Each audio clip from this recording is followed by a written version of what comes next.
What's going on, everybody? It's your girl Pam with 2200 Taps. It is August 17th. I always put a date out there, but by the time people hear this, it's probably going to be months down the road or years down the road. But the reason I'm saying that is because we're still in this COVID crazy madness, and we're still kicking through and pushing through all these podcasts, and got some really cool guests lined up, and one in particular today. I actually had the pleasure of meeting when a couple weeks ago at Valor Ranch, when they needed some volunteers to go help. I met her, and she is pretty kick-ass, and I needed to have her on the show. And I am joined with my sister-in-arms. She's Marine. Her name is Karalyn Martin. It's Karalyn. Did I misspell that, or did I mispronounce that? No, it's Karalyn. Okay, cool. I didn't want you to, kick my ass or anything. Karalyn. Cool. All right. Well, yeah, I met Karalyn. We really hit it off. She's got some really cool things coming up, and thank you so much for being here. I'm really honored. I really and truly am honored that you're here today. Thank you for having me. I'm honored to be on. Of course. Our mission is to help save lives, whatever that looks like. And your mission is very unique, and it lines up a lot with Valor Ranch's mission. And you have a passion for female veterans that are homeless.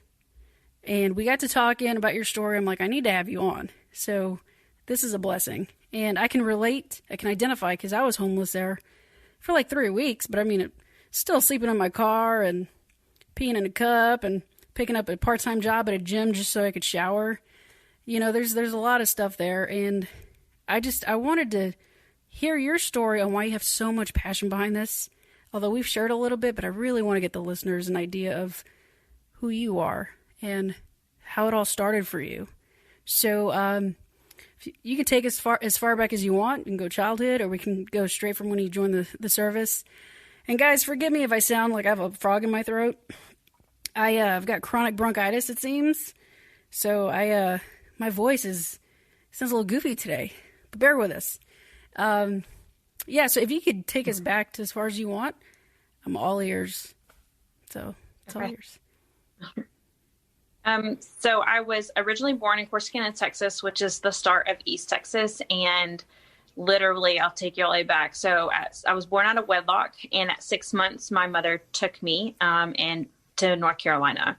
Coincidentally, or fortunately or unfortunately, however you want to look at it, my sister's father, who was best friends with my dad, promised my dad that he would make sure that I was okay, and then obviously end up having a child with my mom, and so it's my half sister. But he did for about 10 years, I guess. He made sure I was okay. He followed us everywhere we went, even though they at some point divorced, and he always he just treated me like I was his, and I didn't know any different. It wasn't until we moved a lot as far as back as I can remember. And I think total, I went to about 7 or 8 schools by the time I graduated. And it wasn't until we were in Jacksonville, Florida for some reason. And there was a domestic violence issue, which I was exposed to a lot already. And I believe I was in the 1st or 2nd grade, that my mom was arrested for prostitution. And so they had to have somebody come get us, and he was in North Carolina, so he came to get us. He went to enroll me in school and couldn't. And the reason why he couldn't is because he wasn't my dad. So I found out the hard way. Little did I know that on our trips back to Texas, though, when I was seeing what I thought were my cousins on that side, my dad was actually there the whole time. And those were, some of them in the mix were actually my real cousins. So even though I didn't know who they were, they got to see me. And so oh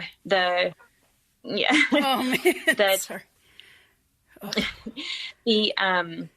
The child abuse, especially physically and emotionally, got really bad. My mom has just always been very unstable, whether it was drugs or whatever she was into. And I definitely was exposed to a lot of domestic violence. And then she was gone a lot. I never knew she was coming home. It was just me and my younger sister, or my middle sister now, but she was my younger sister at the time. So about 11, 12 years old, I said, I'm done. I've survived this long, and I want to live with my dad in Texas. So my dad drove all the way up to North Carolina and packed what we could pack, and I went down there. so I went from maybe not necessarily having a stable, it wasn't stable, but then I went from at least having what I needed to severe poverty. And I didn't care though, because what I wanted most was just somebody to love me that wasn't going to hit me. Somebody that was going to be there, and I knew I was going to eat that night and not figure out how to make something, which I became pretty proficient at rice and mixed vegetables with butter, because that was about all I could figure out, or eggs. So that went well for some time. It was not long after I'd been there. My paternal grandparents lived across the pasture on the 5.5 acres that we had. And my grandfather attempted to molest me, and nothing happened, but I waited until the next day to speak up. And so the whole family got involved. My dad, I'll never forget my dad sitting there like chain smoking with his gun in front of him, and everybody just telling him, just relax. Well, come to find out, my grandfather had molested my aunts. And this was not something new to him or to the family. How old were you? So I was 13. I was 13. Oh, wow. And so, and then instead of him leaving like he was supposed to, he acted like he was packing, and then he decided to commit suicide by a gun. He shot himself in front of everybody. This is your grandpa? So, yes, it was my grandfather. So then it was just shifting gears on, and during that, my stepmom did not like me. My father's only biological child, or daughter, I'm sorry. And, his baby girl that he never, missed out all that time. And so here's another girl, or I don't know what it was. It definitely felt like a Cinderella situation. I won't lie. Then not even a year later, another incident happened with my father and my step siblings. And so I was removed from the house by CPS while the investigation was going on. In the midst of that, they had called my mom down, and she attempted to take me back home. Then I ran away, and my older brother hid me in Burleson, Texas. And I was 14, because it was towards the end of my 8th grade year. And then they eventually pretty much put me in the car, and I had to go back. So I was in North Carolina maybe a summer, and we moved back down to Corsicana, and I started and graduated high school in 3 years from Corsicana, Texas. The abuse only got worse. My mom had another baby. She didn't take care of the baby. She was gone. She was still strung out on drugs. Domestic violence was this issue. We always had pit bulls growing up, and I just thought that my parents were breeders or whatever stepdad was in the picture, but come to find out they were actually fighting dogs. And was like heartbreaking for us. So she just pretty much dumped this baby off of me at 16 years old. I moved in with my grandmother, trying to go to high school, finish high school, work, my first job, and figure out how to, raise a baby, because she wouldn't take care of her. So there was so much abuse. My mom tried to kill me twice, and I decided that in order for me to survive, I was going to have to leave. So I made sure that I graduated early, and then I was like, well, how am I going to leave? And I was like, I saw an Army commercial, but when we went to the recruiting area, I guess, when they were all together, my dad had said he would only sign for the Marine Corps. Whether he was being sarcastic or not, I'll never know. But I also knew that the Marine Corps would not make me cut my hair off, and that was important to me. I was very small details. The only branch at that time that did not make females cut their hair. And then it was also the first recruiter that called me back. So I left and joined the Marine Corps. I was still 17 while I was in boot camp. I had the blessing of turning 18 in boot camp, and then my career started from there. I am an aviation hydraulic structural mechanic, which is also known as a 6072, which is now merged to 6073. So my first school was in Pensacola, Florida. Then I went to Coronado Island, and then my first duty station was Japan. I endured a lot of dealing with, the male-dominated branch to begin with, especially the MOS. I was the only female in school. Yes. And then I was the only female in the whole maintenance department. While I was in Japan for almost a year. Well, so it was insane. So I loved it. I don't mean to cut you off. I got to ask you some questions because you just dumped a shit ton all over us. And there's some things that you hit on. I just had some questions around. Yeah. Because I think some of the listeners can identify with some of the stuff that you said when you were growing up. I mean, just holy crap.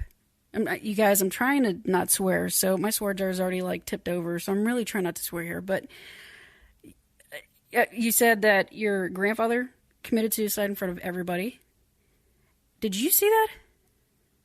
Yes. Okay, and I'll just leave it at that. We don't have to go into detail if you don't want to. But then you said that your mother tried to kill you twice. Mm-hmm. There's a little bit of a delay, yeah. What can you just help us understand what the circumstances were around that? Like I said, you don't have to go into crazy detail if you don't want to. Mm-hmm. Just kind of help us understand what that looked like. Because I have a mom that she's my rock star, so I can't understand it. But I think some of my listeners might be able to. Yeah. So I will never know actually if she has a mental health diagnosis, because the drug abuse was so severe for so many years. You can't ethically or legally or even medically diagnose someone, with today's what would be the DSM-5. So I don't know if it was like a manic episode at that time. I just wasn't going to keep. She just pretty much used me to take care of my baby sister that was, born when I was right before I turned 16. So it's 15 and a half year difference. And I wasn't going to do it anymore. And she got angry about something. Sometimes she made stuff up. She's literally so manipulative. She can truly make anybody think that the sky's green or purple or pink. Mm-hmm. And so she just went off on this manic situation. My maternal grandmother was there at the time. Of course, she had everybody fooled that I was like this horrible child. And by the way, not once have I ever been in trouble. Literally, I've never been in trouble. And so then she started throwing all my stuff out. I called the only friend I knew that had a vehicle at the time. And then she just attacked me, and she just kept, she had pinned me up against the wall and just was going nuts and had me by my throat. I mean, my feet were off the ground. Both my sisters are witnessing this. My grandmother's witnessing this. They can't do anything. She had pulled a gun on me a few years before, and then she turned it on herself. And again, it just was one of the main things. I really didn't know where it was coming from. And then once I did move out, because legally the police department had kind of helped guide me in what I could do, is that if I graduated at 17, then I was done. Like, nothing in Texas, you're adult and you can do your own thing. So she had locked me out of the house, or kicked me out of the house again, because after she tried to kill me and she kicked me out, then she went and reported me as a runaway. And one of the JP, just like the precinct judges, made me come back to the house. So so I had left, and they told me that I had not been evicted. So I still legally could go into the home no matter how I got into the home, try not to. So I found a window that was open. I took all my belongings during the day while she was at work. I took them to somewhere else and hid them. I'd then come back into town and was picking up some coworkers, because I was working at good old Dickie's Barbecue, which is the worst place to work. Well, the barbecue's not the best. No, Sorry. The smell, you smell so bad when you come home. And then she had found out where I was at, because we were just kind of waiting for our shifts to start. So we hadn't left yet. And she shows up with this huge knife, and I go inside. I'm like, oh, heck no. We lock the door. We start to call the police. But as soon as, she's just manic out there. I mean, she was like, come out here, you're done. And then broad daylight too. And then sliced all 4 of my tires. So it was just never ending. And then even at work, the vehicle I had been given to me by my maternal grandfather. And so it was in my name, paid for. It wasn't anything fancy. It was definitely a old school, 93 Toyota Camry with some gold spoke rims. But hey, it got me to and from, and that's all that mattered. And she had literally come up to Dickie's Barbecue too, at some point, and which caused me to lose my job, because she continued to harass me up there, and she took off my license plates and called the cops. And I'm like, what do I could do? It was crazy. So that's definitely how that worked with her. Wow. Well, I can see why you wanted to get out of there. Oh, yeah. Hell yeah, I can totally see that. So let's get back to the fun stuff, but the not so fun stuff, because I think I know where you're going with this. I've been the only girl in an engineering department, so I get it. And I'm kind of curious to see how it was for you. So I grew up I had to learn how to have thick skin, and I grew up able to defend myself pretty well. So when I started to endure the cat calls and the drunkenness and A&C school, I handled it myself. And I was like, I want to press charges, go for it. And, but I typically didn't have to say anything because I would get in physical fights because I wasn't going to let anything happen to me.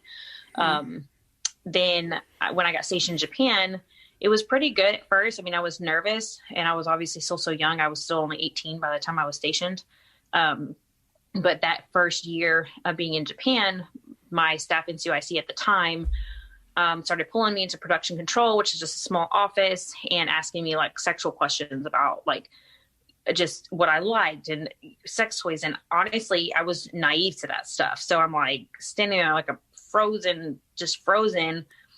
And other people witnessed this. And then it got to the point where he would be intoxicated and he would come to the barracks. So obviously it's logged in. He would blow up my little Japanese phone. So I finally was like, I can't do this anymore. Because when I didn't respond to him the way that he wanted, then my life became very miserable at work. It was really bad. Yeah. So I finally said something. I was like, I'm not going to stand for this. And a lot of my, fellow Marines saw it and supported me. And so they did, something. And then the maintenance chief had come down and told us, hey, this is what was found. This is what's happening. But then they didn't remove him from being my boss. So that didn't help at all. Anyways, he eventually did get removed, and then the repercussions were bad. He just kind of like poisoned the pool of Marines, and it got flipped back on me. And I started getting what we call today memes on my desk that were very provocative about female Marines, and I was harassed and no one would listen to me as a supervisor. So then I personally knew the person who does our orders, that cuts our orders. Mm-hmm. And they had just coincidentally come out. I told him what was going on, what had happened. And he said, you'll be out of here in 30 days, which is the minimum, the fastest they can get us out of there. And I was out of there. And is your detailer? Pretty much, but I, for the life of me, cannot think what the Marine Corps calls. Yeah, it's a little different jargon, but I'm following you. Definitely following you. Mm-hmm. Yeah, I don't know why I'm going blank on that, but yeah, there's the one that cuts, that decides where we go. Mm-hmm. Then I got stationed in Camp Pendleton. I was married at the time. I did get married in 2009 to another ground support equipment Marine, and he had gotten stationed in Camp Pendleton at a training squadron. So ultimately the Marine Corps keeps you together within a radius. And I got sent out to Camp Pendleton to the logistics squadron.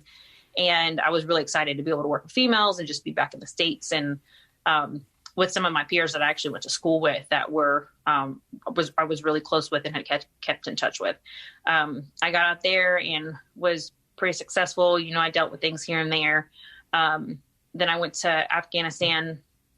That was okay. Some pretty traumatic stuff happened there. And then I came back after the 6 months and I had hip surgery, which was inevitable. I knew that was coming. My body definitely, my hip had all it could take. When I went after, so then also that was kind of the split of my marriage. I never saw my husband or my ex-husband again after I left for Afghanistan. So he ultimately chose partying and drugs after he got out and went back to Houston, and I literally never saw him again. I've still never seen him again. I am really close with my ex-mother-in-law. She has been my mother, and it's a blessing, such a blessing to have her in my life. Her name's Bonita, and I really don't know what I would do without her. She's amazing. So when I was going to physical therapy one day, my staff in CIC there at Camp Pendleton was having his retirement ceremony, and I ride motorcycles. I still ride sports bikes. And I went to leave to go to physical therapy, and this bike pulls up behind me, and I'm like, I don't recognize the bike. I don't recognize the bike at all. And then they blocked me in. So yeah.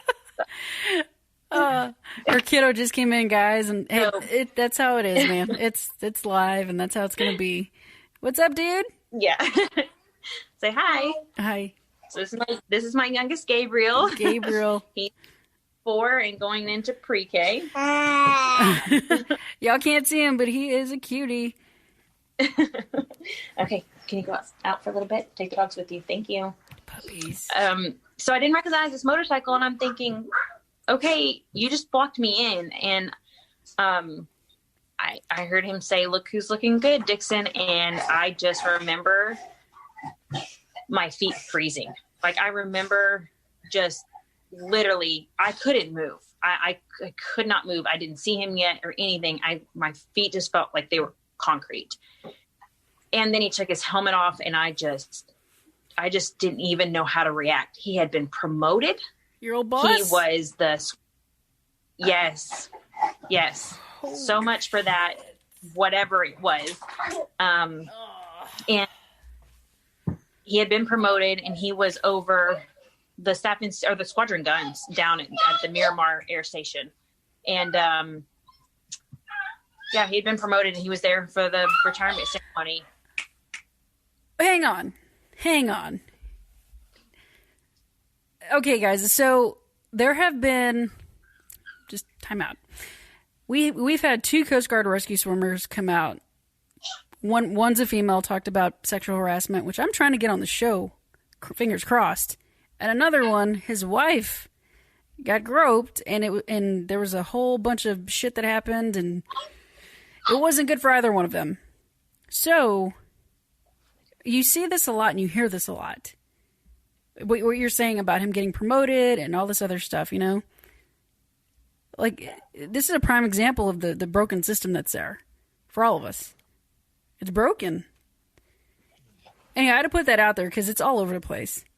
Yes. And it's, thankfully, even though I feel like it's too late, but it's better now than ever. I'm hoping that we'll see this movement change and this act change with what's happened with our sister-in-arms, Vanessa. May she rest in peace. Yeah. But he had been promoted, and he had also been in trouble again. So I just moved forward with it. Yeah, no. So I got out.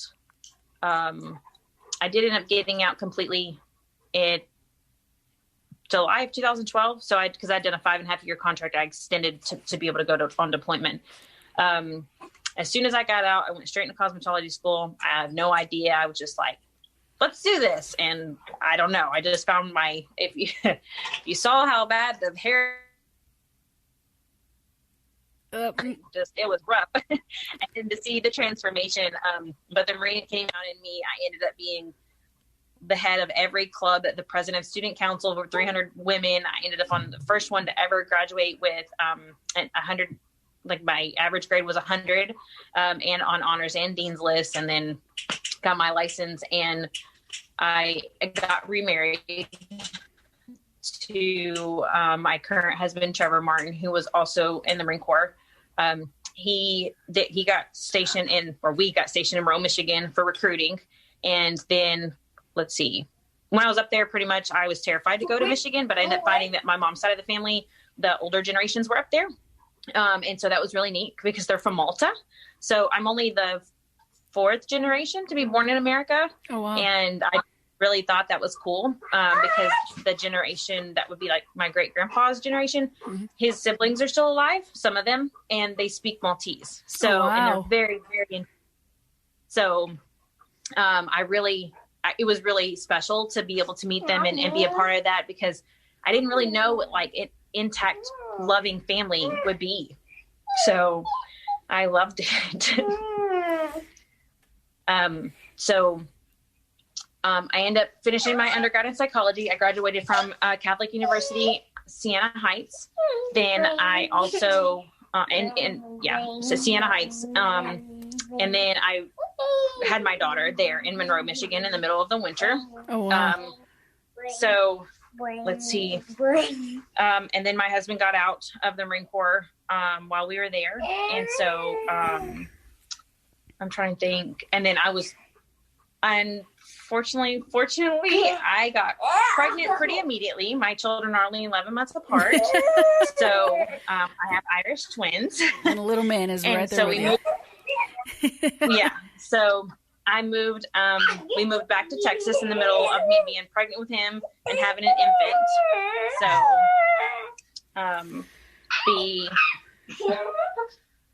then I got down here and we were living with my in-laws for some time. It's just a coincidence that my in-laws happen to live in Texas because my husband, entered in from Tampa, Florida, and he was an Air Force brat. Oh, wow. Both of my in-laws actually were the equivalent of ground support equipment, but in the Air Force. So,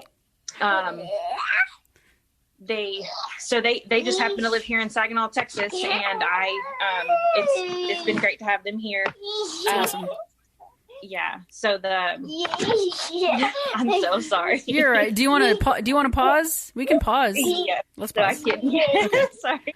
Yeah, guys. I mean, this is it. I mean, we're at home with kids and family, and if they come in, they come in, and that's just how it's going to be. So, little man went back outside, and she locked the door, so we're good. Yes. I love my children. I do. I promise. So we lived with them for a little bit, and then we bought our home here in Saginaw as well. And I started working for CPS as an investigator. At the same time, I got my master's in social work. I graduated early from UTA as well with that to kind of just expedite a career change. And so currently I'm an adult probation officer. I am the Veterans Resource Officer for my field unit and kind of like the most active one in the whole department. I'm a liaison with the Veterans Treatment Court. That is something that Tarrant County, the county we live in, or I live in, has to offer so that veterans get actual rehabilitation and reduce the recidivism of them just being cycled through the criminal justice system. And our recidivism rate is very, very low. It's the lowest in Texas. So it's nice to see that. And then their charges are actually like expunged. They're dropped. They don't exist. Never happened. If for some reason, so I'm a liaison for them, so that they can see the other side. I go and talk to them about what I do, who I am. I provide resources because I can't wear like a dual hat as far as a mentor, but I have gotten a lot of phone calls by handing out my card that have, different things they're looking for, treatment, whatnot. I did personally get treatment while I was here from Recovery Resource Council. I did EMDR. For those that don't know what that is, I always I hate saying the word, but eye movement desensitization reprocessing. And I know a lot of people are like, there's no way that works. It's not possible. But it does. It does. Totally does. It does. It definitely feels like magic, but it does. And it didn't just change my life. It really saved my life. I had truly hit rock bottom trying to work for CPS 80 plus hours. It's pretty much reliving my childhood by watching me not be able to help these children. And then I understood why CPS never really could do anything to help me. Hands are typically get tied really quick when that crosses over between rights in the Texas Family Code. So I did that. And then I was doing my master's program full time, and I had 2 infants, and then I would come home and do what I had to do then. And then plus I was dealing with medical issues because I am 100% permanent and totally disabled. I would be that way for the rest of my life, even though look normal is what people say. But that, our disabilities aren't always shown on the outside. So it really did change my life. A lot of it had to do with, I pretty much had told myself that if I just do it now, my children are so young that they'll be okay. And they don't deserve to have a mom with mental health issues. I don't think I could be a good mom because I don't know what it's like to be a mom. Look what type of example I had. And so I really had hit rock bottom. And I came across, I was invited to come to the Air Power Foundation board because I do have a service dog. He's one of the chocolate labs that I'm sure walked behind me. And I did all the certification training with Next Step Service Dogs out of San Diego, California. And when I came here, Judy Keene, who was at the time the grant writer for them, they received a grant from Air Power Foundation located here in Fort Worth. And she asked me as a recipient to just come with her. I was just supposed to stand there and be, let them know, hey, I'm a recipient. This is what it's done for me. But then they asked me about my story. I told them my story. They asked me to come speak. I've been a public speaker ever since. I got sucked into it. But that very first time I spoke, the CEO of Recovery Resource Council had approached me and handed me his card. And I'm like, what am I going to call a CEO of Recovery Resource Council? We work with them in CPS, but for like battery intervention prevention programs or substance abuse. And I'm like, I don't either one of those. But I can relate to what it's like because I was, exposed to it. Little did I know is they have a veterans program and it's free. You get 18 sessions. It's free for you. It's free for your spouse. They do child's play therapy down to the age of 4. And they're not just anybody. They're not just any counselor, any psychologist. They are veterans. They're veteran spouses. They understand the lingo. So there's no like hoping when you're at the VA that this new, counselor is going to understand what I'm saying. And they have no idea anything about the military. Recovery Resource Council makes sure that they provide that for you. And the environment for those of us that are hypervigilant and have PTSD, it really gives you that calming environment because EMDR is very difficult to do. It's not easy, but it's worth it. And you end up in a very vulnerable state, but that's the place to be vulnerable. I felt so comfortable. I had a session because I go to therapy. My therapist actually, I had a session with EMDR, and the way that she described it was like when you go through a traumatic event, your body it doesn't know what to do with all this stuff, meaning everything that you just saw, witnessed, heard, whatever. So with EMDR, correct me if I'm wrong, with EMDR, you go back, you're in a safe place, you go back, and it's designed to help you actually compartmentalize everything to actually put it back into that compartment so it's not floating around in your body. And, dude, I did one session, and oh my God, with one. So it is, I totally believe in it. You're right, it's not easy. It is not easy. So, bravo, man. That's kudos to you. And man, that's good stuff to hear. Yeah, I definitely could feel like I could go again and just finish some of the things that are like here and there. But for the most part, it made me choose life. And that's what's important to me today. And you're right. It does help you compartmentalize. And I think everybody sees it different as well as or understands it different. But not trying to use like too big of like scientific terms, but the different compartments of our brain. We have the hippocampus and the amygdala. One holds trauma and one reacts to the trauma. That's our fight or freeze. So what it's ultimately doing, and when people ask, I give them an example of the domestic violence, right? So when I was so used to that growing up that when people would yell, I would feel like a turtle going in my shell. So what they do is with the charts, how does that make you feel when somebody yells and you see that, the trigger goes off and you see you feel domestic violence, even though that's not at all what's happening, right?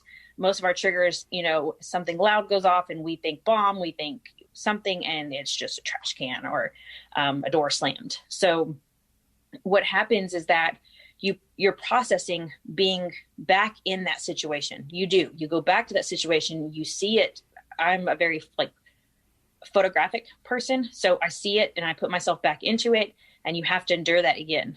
So that's, for me, it was vulnerable. And I actually did the buzzers in the hands, not that causes the eye movement versus the eye movement. Because I knew that I was going to cry. I knew that was just going to be a part of it. We're adults. We have feelings. We're human. But by the end of it, you start out, this is how it makes me feel. And it literally, they'll pause you and ask you, how do you feel about that? And what happens is your brain literally naturally takes you out of that and lets you know that you're safe and puts you at the end of that one little, whatever topic you're focusing on. By the end of it, somebody can yell and scream and everything. And I'm just like, what are you yelling for? It's truly just literally walks your head back to it. So, it is difficult to go back into that, but you start internally talking to yourself when you're pausing and reminding yourself that's not going to affect me. I'm safe now. Nobody's going to hurt me. Yelling isn't tied to that. And so it's definitely really worth it. I know it takes a big step to get there, but it is. So after I did that and I was with Air Power Foundation, I just kind of continued to network. And then now I'm part of, I don't know how many nonprofits, veteran nonprofits. I really just have a passion for giving back. Part of my internship I did at Union Gospel Mission here in Fort Worth, Texas. And that is a homeless shelter for almost everybody. They have intact families, single females with children, single males with children, and then single females and single males. Amazing program. It's great. But what I learned is that we do have transitional housing for male veterans and we don't for female veterans. A lot of over 60% of the places in the nation that will take in homeless female veterans will not take in their children, or there's restrictions, or it's not safe because it's not built just for females. And a lot of that has to do with the VA funding. So once I realized that, and then I realized the factors that contribute to a female becoming homeless: domestic violence, substance abuse, legal troubles, the abuse and being home. Just all of it. There's a huge list. And I'm like, I know what that's like. Do I know what it's like to be homeless as a veteran with children? Absolutely not. But I know what it's like to endure those factors. And I also saw that sometimes it wasn't even those factors. It was also maybe they quit their job to take care of their mom or dad had cancer, and then they never got back on their feet and they lost everything. Unequal benefits is another huge thing for us females veterans, because whether people want to believe it or not, we do not have the same benefits. Just not gender equal when it comes to our benefits. Military sexual trauma is rated at a whole different percentage than PTSD.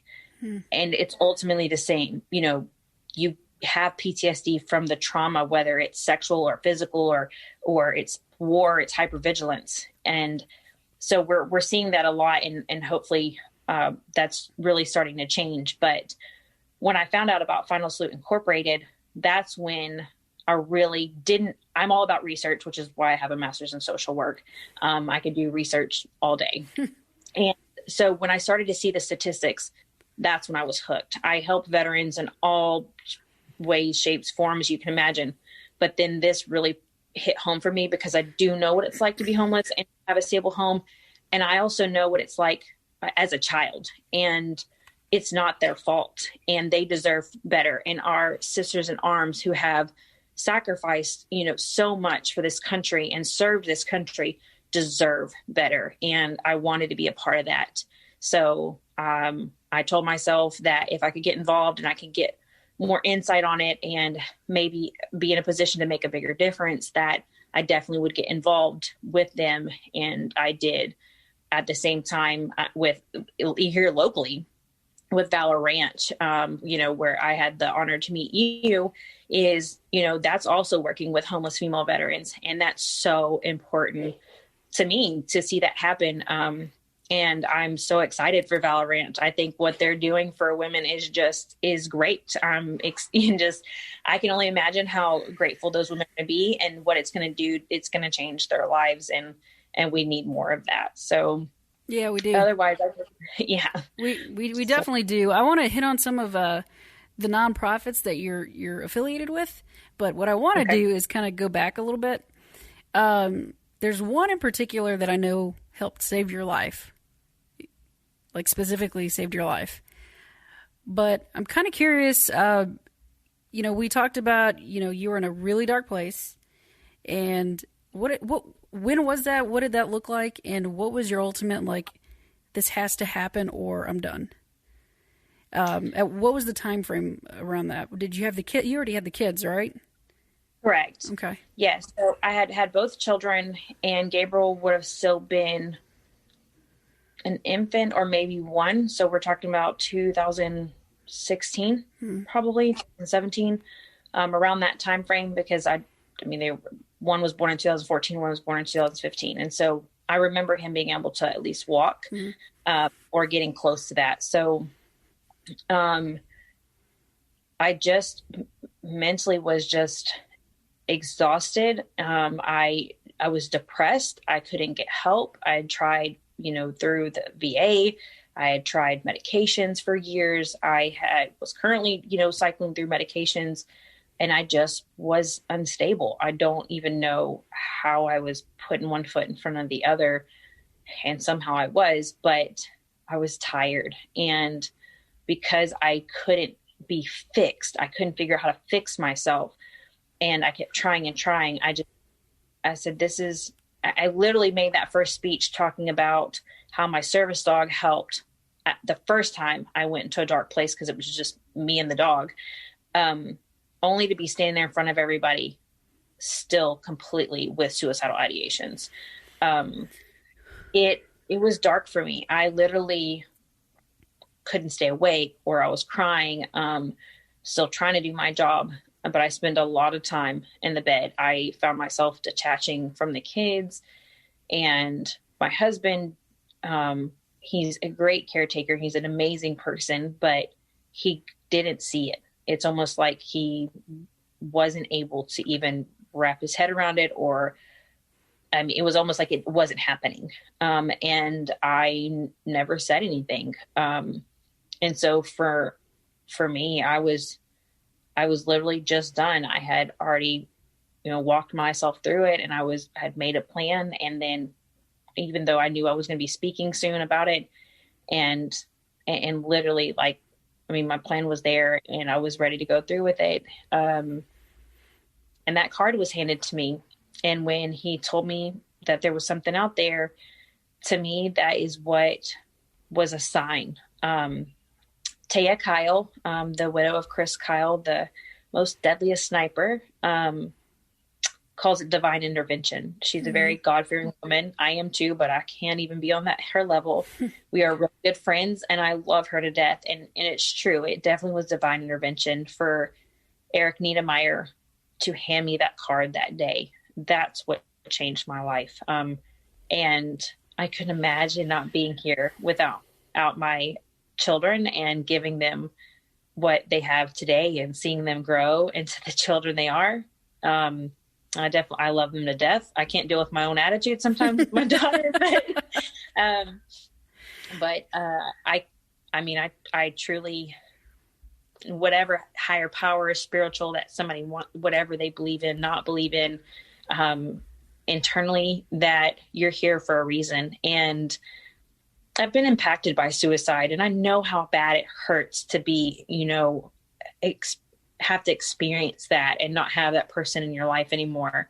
Because we've lost a lot of, just in my MOS, we're doing a suicidal prevention reunion conference next weekend with ground support equipment Marines that I served with, of all different generations as well, coming in, because we've lost 14 in 2 years just from our MOS. And so I went one day to look for a girl I served with, and she had committed suicide, and none of us knew. So she had overdosed on her pain pills, and right before her son graduated high school. And so a lot of my movement was suicide prevention up until the homelessness, because I also believe that it probably, and this is just my assumption, that it wouldn't take much for a homeless female veteran to get into that dark place when she can't provide for herself or her children. We can be strong, but then there comes a time that we just don't want to be strong anymore. Mm-hmm. And that's where I was at. But the second that I did EMDR, I literally live a whole new life. The second my feet hit the floor, and I found the passion to help other people. Social work was definitely where I went. You would have never guessed that's where I was going. And it does. My family is, my children and my husband are everything to me, but I wake up every day and I tell myself, what am I going to do today to better somebody else's life? What can I do to help somebody else? Because that's what fulfills me. That's what gives me life. It was given to me, and I'll forever continue to give back in that aspect. What really hits me as you're saying that is I got a phone call today I called a friend because she told me that a veteran passed away last night, and he had TBI. They didn't know the circumstances around it, but she and other people had a feeling that, excuse me, he could be one of the 22. We don't know. And she's like, I've never experienced something like this where I've lost somebody this close. And I told her, and it's not to sound it's going to sound really bad, but it's not intended to. It's like when you lose somebody to that, it almost gives us credibility, like our story credibility, yes, on why we're helping people.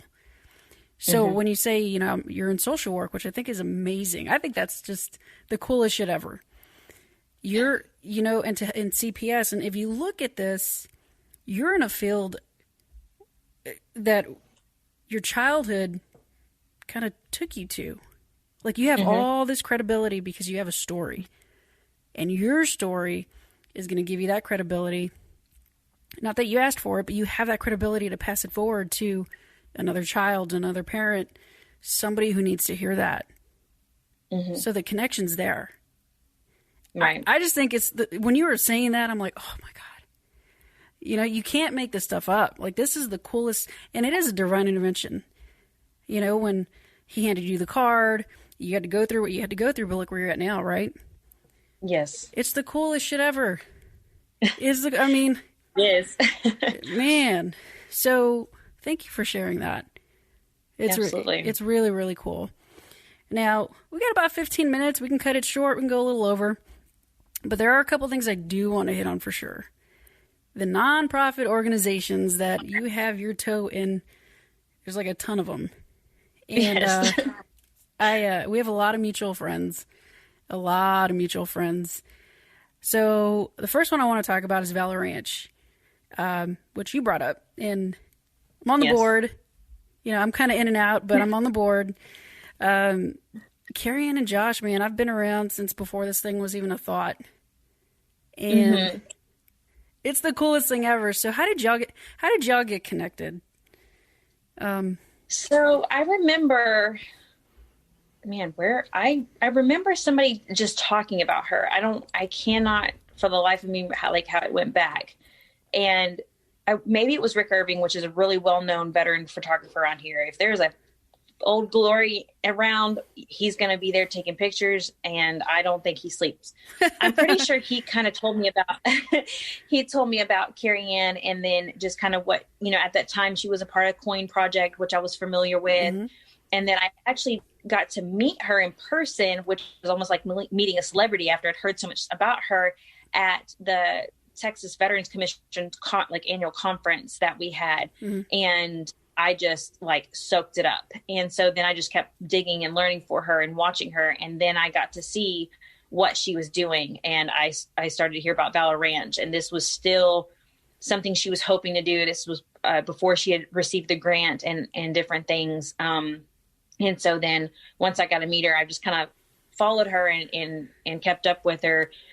I'm just waiting. It was waiting for my chance to be able to jump in and be a part of this. And of course, recently was the first time I really got to be hands-on and a part of it. And it was just again, like I can say, it was just amazing. One, you get to turn around and meet amazing people again. And to me, our paths always end up crossing for a reason.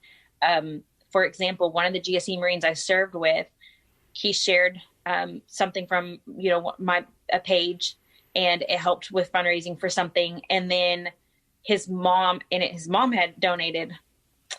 And so she was like, I hope I get to meet you one day. Tell me I didn't find out today that it's Luella Cox. And she was there Saturday when we were decorating the colleges. And I was like, we were there. She was like, she literally said that on Friday. And then we were there at Valor Ranch on Saturday, and we had no idea until today. Oh, wow. That's awesome. So that's cool. It's definitely, getting out there and seeing her mission in that and what she wants to do. And I think that's, it's important to give them, and Carrie has those resources, all of her background and everything she's got, the tools that she has underneath her belt are 100% what anybody needs as a veteran to get what they need. And so that's kind of how I got tied into Valor Ranch. And she's also been a really big supporter of mine in my endeavors around here too. She's amazing. And her story it's one hell of a story, and I'm trying to get her and Josh on together, and that should happen sooner rather than later. But our guys, our friends at Valor Ranch, I mean, let me put it this way. I was trying to find the ranch the day I met you, and I keep forgetting to put the damn address in my phone, and I'm like, hey, Carrie, what's the address again? Like, it's like a broken record. So finally, I get there, I'm like, hey, you don't have the address online? You know what she said? She said, you won't find it. I'm like, really? And she's like, yeah. I'm like, why? And here I am on the board, right? But I'm at school, so I'm mostly at school, but I'm on the board. Long story. She's like, we need to make sure the female veterans over here are safe. I was like, good to know. But can I at least have the address? so we can get there. Yeah, I mean, even with the address, I passed it like twice. Oh yeah, so. It's like you have to connect with Valor Ranch if you want to know where they're at. Mm-hmm. And that's good because it's definitely a very, very safe area. Oh yeah, trust me, I'm eyeballing the land next to it that's for sale. Are you really? Yeah, we're looking at it. Oh, I'll move out there. I'll buy a tiny home and move out there. Yeah, right. That's what I said. We'll just buy the same homes and live there. Plus, you guys, Valor Ranch, there's a lot of it's like not the Beverly Hillbillies, but like the neighbors. How do you, like their neighbors? I think they think that, they're trying to like gear up for like the apocalypse and they're just like, what? Like there's some crazy stuff that happens out in the country. You guys get connected with Valor Ranch and you'll be involved in all the funny madness that's going on out there sometimes. Yeah, I actually have a female that is part of something like I'm working on right now that's asked it should come down after the COVID pandemic because she wants to see Valor Ranch and she's active duty up in Oklahoma City. And I was like, go ahead, come down here. So come on, sister. Well, so that's Valor Ranch. And guys, I'm going to put links to all the places that we're talking about tonight in the info. So make sure you click on that. Another one I want to talk about that not a lot of people know, the Adaptive Training Foundation. The Adaptive Training Foundation in Carrollton, Texas. I actually start my journey with them in a couple weeks. And yeah, you're looking at me like, good luck. You're going to end up in that box. Hell yeah. So for my listeners, the Adaptive Training Foundation was actually founded by a former professional football player. David Voboda? Help me out here. Close enough. You're about as good as I'm going to get to. David, man, I really don't want to screw it up because he's going to kick my butt. Let me see here. I think it's David Voboda. Yeah. Oh, David Vobora. That was way off. David Vobora. It's funny. His idea for this gym was actually my idea like a few years ago. The concept, a gym for disabled veterans. They've got a physical therapist on site. They've got a therapist on site. They'll have a group powwow every now and then. And guys, when I say disabled veteran, I'm not saying, they might be disabled. No, like these guys and girls, they are in wheelchairs. They have prosthetics, prosthetic legs and arms. I saw one guy that didn't have any legs, like all the way up to his hips. And these guys are working out. They are fighting through their demons. And they are just blowing this out of the water. And it is so inspiring. Carrie Ann actually told me I needed to get connected with them, and I did. And thank God, because now I'm going to start my journey in a couple weeks. I can't wait. But how did you get connected with those guys? So I actually met them when I was with at Air Power Foundation. We launch our big fundraiser, Skyball, every year, typically at Star Power, which is this huge rich appliance place in South Lake and then in Addison. And they come to all of the little events like that, or big events, whichever you want to look at it, I guess, because they're actually a recipient of Air Power Foundation's grants. Nice. And Air Power Foundation, legitimately, what they do, like for Skyball, that's the biggest fundraiser of the year, and it brings in typically an easy $3 million for that, that one weekend of events. And from that money, literally the only thing that happens to it is that places like Adaptive Training request a grant, and then they check 25,000, 15,000. And typically, as long as they keep applying and they can show that their statistics and everything that they've done, then they continue to get grants. And so every year when I speak, typically somebody from Adaptive Training is there to speak about what they've done since the year prior. And each year it just gets better and better. I'm ready to see them expand because I think they can do it.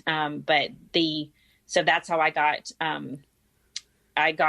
to know them and what they did. And when, like you said, what you said, disabled veterans, they are, but you wouldn't know it if your eyes were closed. It's not, I mean, there is a picture of one male that doesn't have any limbs at all. And he's pulling a tractor tire they're tractor tires, and like, it's nothing. So the next time you think about hurting because you're sweating a little bit because you walked too far, man, you'll end up in that box at Adaptive Training. And it's called like the pity me box, because if you start not being able to push yourself and you give up, they put you in the box. Wait, they legit put you in the box? Yeah. You'll learn about the box. I'm good. Oh, well, I know a gym that has a puke wall, so I mean, I guess it's the same thing. Maybe not. Yeah. It's more awesome. It's like a shame box. If you start giving up on yourself and you just start, I can't do it, and you start whining, you end up in that box, and you get to stand in that box and watch other people with this, your brothers and sisters with way more of a disadvantage, blowing it out of the water while you're sitting there pitying yourself. You'll stand in that box. Well, shit. I'm going to make a commitment to myself to not be in that box. And if I am, listeners, I'm going to record my journey on this, because and I talked to the guys over there. I'm like, after I'm done with my journey, I'd love to collaborate, team up, something as 2200 Taps to capture these stories. And they're like, oh yeah. Because some of them are unbelievable. Yeah. So we'll see what happens there. Fingers crossed. And last but not least, one of the big ones that I think we all know, 22 kill. Yes. Look at that smile. Yeah. 22 kill, guys. And the name sounds off-putting to some, but it's one tribe, one fight. And they're the nonprofit that created the 22 push-up challenge back in 2012, I believe. A group of Marines started it, and it took off. And that's how all this. It's still cycling. Yeah, it still cycles. I know. Mm-hmm. Chris Payne from 22 Kill just challenged me. I'm like, all right, dude. So I got to get on it. So, but yeah, they're really good friends of ours.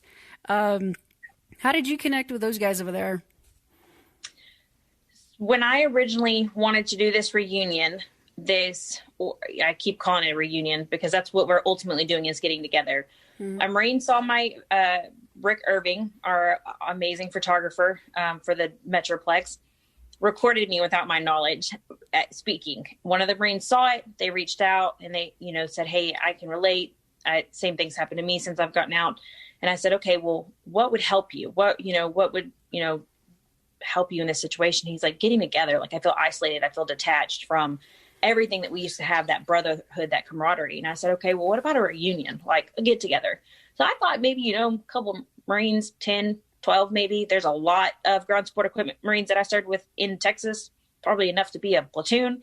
And I didn't find that out until this. So I wanted this to be suicide. It ended up getting bigger than suicide prevention. It got really big. And I was like, in order to make this clinical and really help with them, like, where do I go from there? And then I got introduced to Tempa. And then Tempa shifted me straight to Sarah Compton. Love them. So, yes. Love them. Straight to Sarah Compton. Sarah and I met up at Metroplex Marines, which is a whole different nonprofit.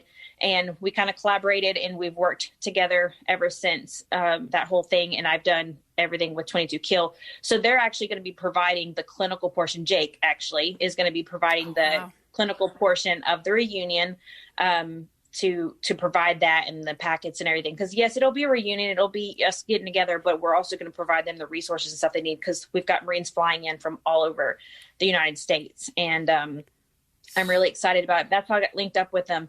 In the midst of this, I went to add Sarah to Facebook, and I saw a mutual friend. and I knew him as Gunny Kendrick. In Afghanistan, he was aviation ordnance, and they were short a man, and I went to go figure out how to load live bombs. And that's the scariest thing ever, by the way. It's terrifying.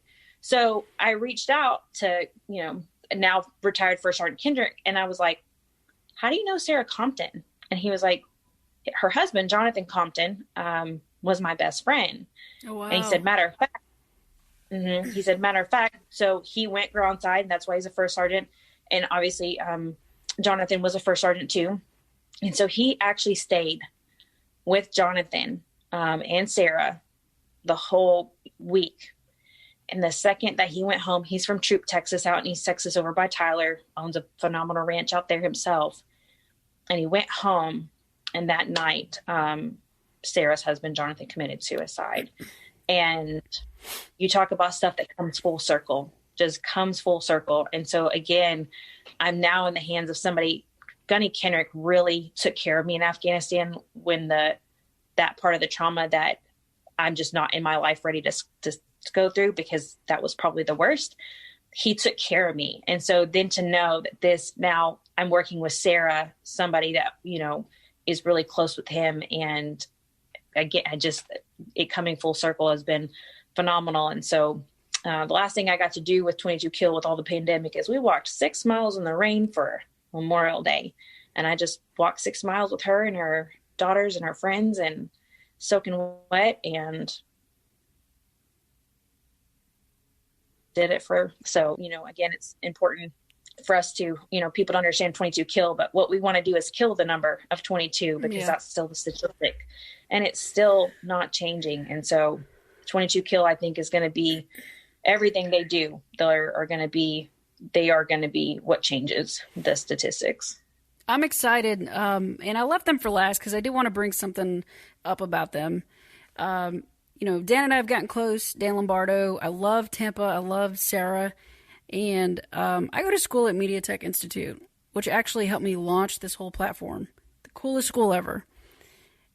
Well, it turns out that 22 Kill is about 4.5 miles away from the school, like their headquarters. Yeah. So we got a little something in the works where the veterans at the school are going to have an immediate resource to them.